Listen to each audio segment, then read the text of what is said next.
Myself Sajid. I have successfully cleared AWS Certified Solution Architect Professional last month.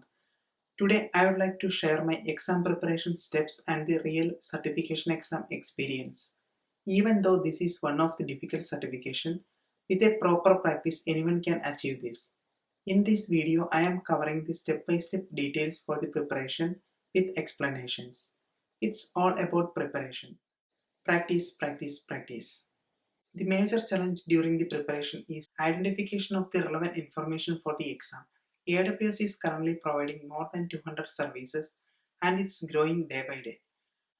We have plenty of information available in different resources including AWS white papers, videos and courses provided by different tutors.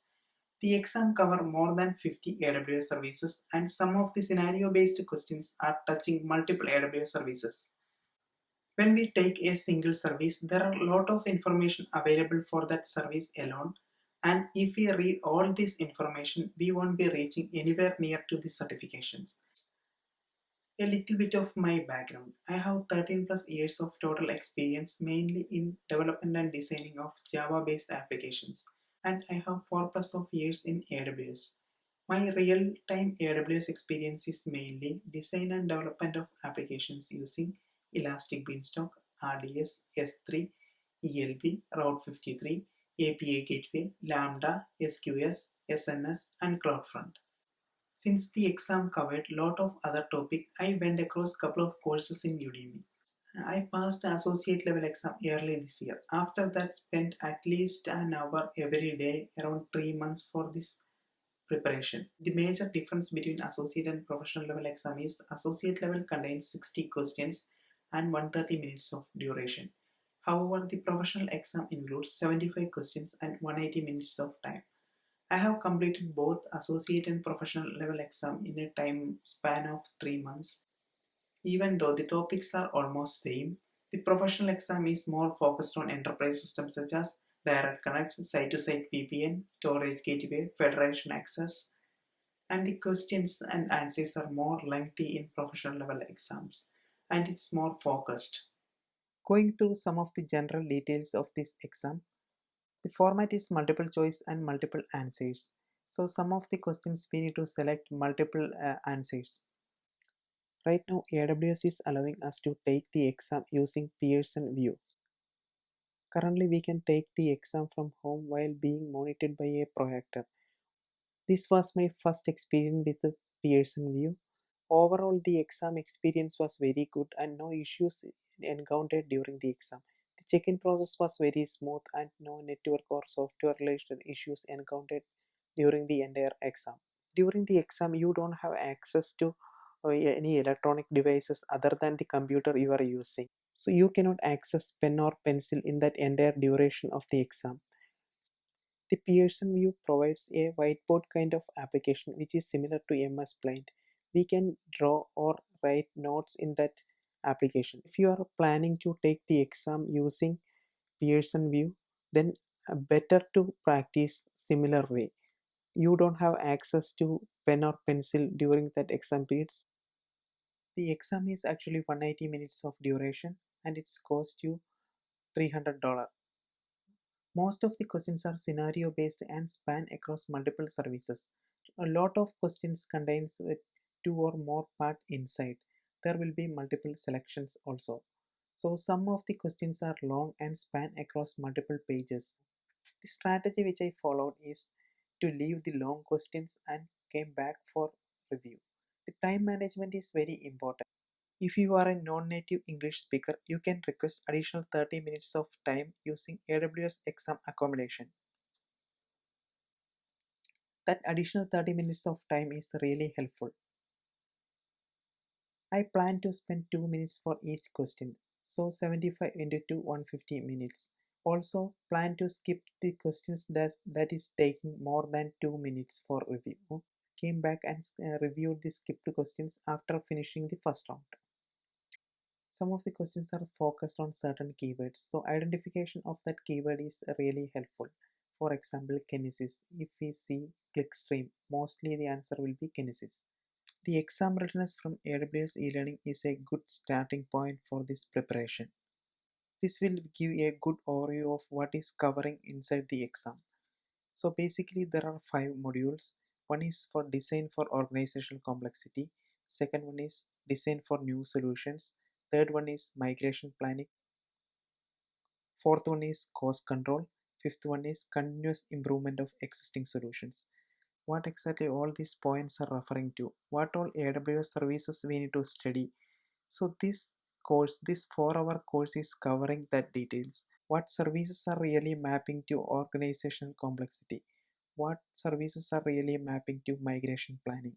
So after completing this course, we will be getting a understanding of what is really required for this exam. I am attaching the link of this course to this video. You can refer this course. This is free of cost. I started my exam preparation from Udemy Tutorial Dojo Practice Exams. This practice exam contains 4 sets of questions. Each set includes 75 questions. The actual exam questions are similar format of the practice exam. Do not expect the exact same questions. I went across the practice exam 2 times. The review section, each explanation is very important and which points to a lot of additional information which is necessary for the certification exam. Aim around 85 to 90 percentage in this practice exam. Check the explanation of both the correct and wrong answers. Multiple solutions could be valid, but make sure you are able to pick the best solutions. When I took the practice exam for the first time, without any preparation, I got only 58% of mark. Let me go through my practice exam results quickly. For the first exam, initial attempt I got only 58%. Then I went across the review sections of each questions. For the second attempt after the review, I got 84%. Same way for the second exam, initial attempt I got only 64% of mark. Then I went across the review sections for each questions. For the second attempt, I got 89%. For the third exam, initially I got only 61% and after the review I attempted it again. So that time I got 84%.